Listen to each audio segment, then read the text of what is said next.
इस साल की ये तीसरी कांग्रेस कार्य समिति की बैठक हुई। बड़ी महत्वपूर्ण बैठक थी। और अब ज्यादा न बोलते हुए मैं सीधा प्रस्ताव पर आता हूं।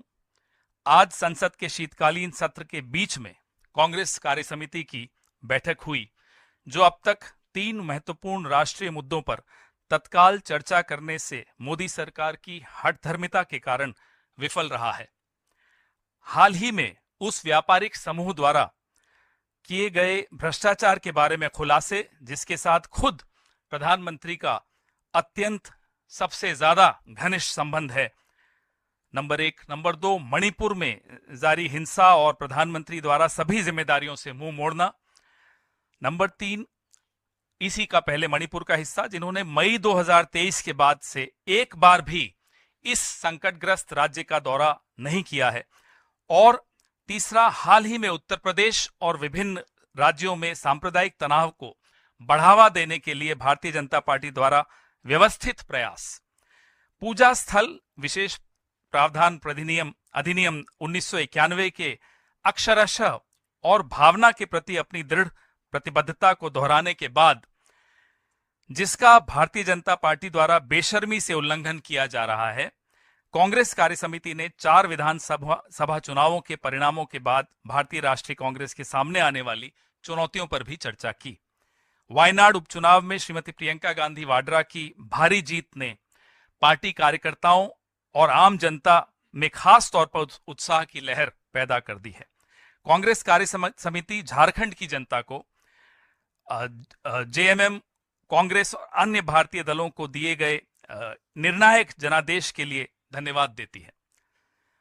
उन्होंने प्रधानमंत्री, केंद्रीय गृह मंत्री, असम के मुख्यमंत्री और मध्य प्रदेश के पूर्व मुख्यमंत्री के नेतृत्व में भाजपा के खतरनाक रूप से विभाजनकारी और जहरीले ध्रुवीकरण अभियान को पूरी तरह से खारिज कर दिया है।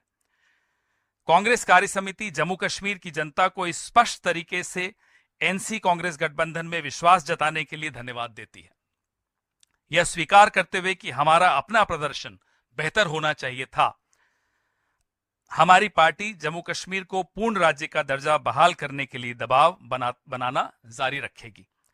कांग्रेस कार्य समिति यह भी स्वीकार करती है कि हरियाणा में पार्टी का प्रदर्शन सभी उम्मीदों के विपरीत रहा है। बहुत सरल शब्दों में कहें तो कांग्रेस को राज्य में भारी अंतर से सरकार बनानी चाहिए थी, लेकिन ऐसा नहीं हुआ। राज्य में चुनावी गड़बड़ियों ने नतीजों को प्रभावित किया है, जिन्हें नजरअंदाज नहीं किया जा सकता।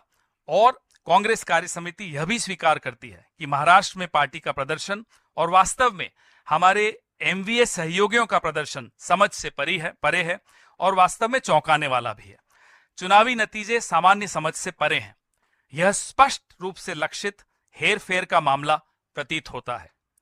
कांग्रेस कार्य समिति अपनी आशा और विश्वास व्यक्त करती है कि कांग्रेस अध्यक्ष जल्द ही विस्तृत राज्यवार समीक्षा पूरी करेंगे और आवश्यक अनुवर्ती कार्रवाई करेंगे, खासकर संगठनात्मक मामलों के संबंध में।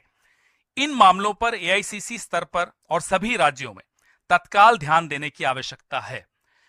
कांग्रेस कार्य समिति सभी स्तरों पर कांग्रेस संगठन से इस मोड़ पर अधिकतम शक्ति और दृढ़ता को जुटाने का आह्वान करती है। निराश होने या घबराने की कोई जरूरत नहीं है। पहले से कहीं अधिक एकता और अनुशासन की आवश्यकता है।